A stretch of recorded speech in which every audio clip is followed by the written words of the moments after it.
Hey there everybody, Decaff here from YSFlightHeadquarters.com, and today we are doing a scenery editor map review. We are talking about YS Major's Libya map.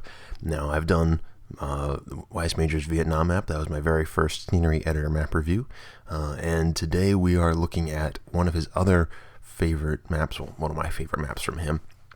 And this is the Libya map. There's a lot of stuff going on in this map, so let's get into it. One of the things that YS Major does a lot with very little. These airports, not the most detailed in the world, but with the little bit of stuff going around them, a few ground objects here and there, a little bit of background detail over there, the surrounding elevation grids and the city off in the distance, you get the feel that there's a lot going on here, even though there really isn't physically a lot going on. He puts a lot of careful planning into this. Let's go in and take a look at some things that we have down here.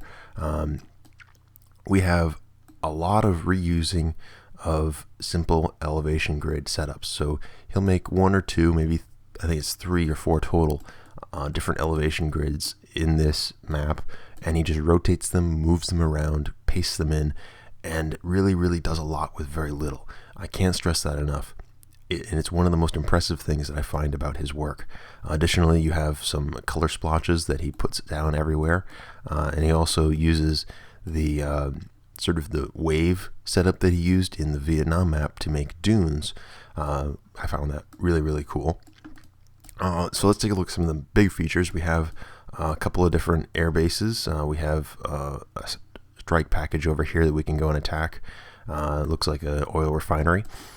Then we have an airbase over here, and there's some ground objects sprinkled in, a lot of SAM and AAA batteries over here, and some airplanes sitting on the ground that we can go and attack. We also have villages that are made out of ground objects, and notice how these ground objects are spaced out quite a bit. There are some things in here, these ground objects, that are pretty darn large. They cover maybe a few hundred square meters, and they allow you to have several buildings as one ground object, and you just slap a whole bunch together and there's your village. Really quick and easy to assemble. Let's follow some of these motion paths around and find out where they go. And we can see, here we go. Up here we have some T-55 tanks on a motion path there. And it's bringing it right into conflict with all of these tanks up here. What he's done here to add sort of a combat-like feel to the map is put different ground objects on motion paths to fight each other. You set the ground objects so that they'll attack all enemy IFFs, and that's something that is really like a really cool feature that he has here. So you can try to kill these ground objects before they kill all your friendly ground objects that are in the area. And then we have this guy down here, the Libya racetrack.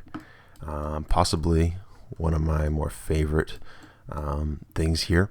What he's done is made one heck of a race course going through here.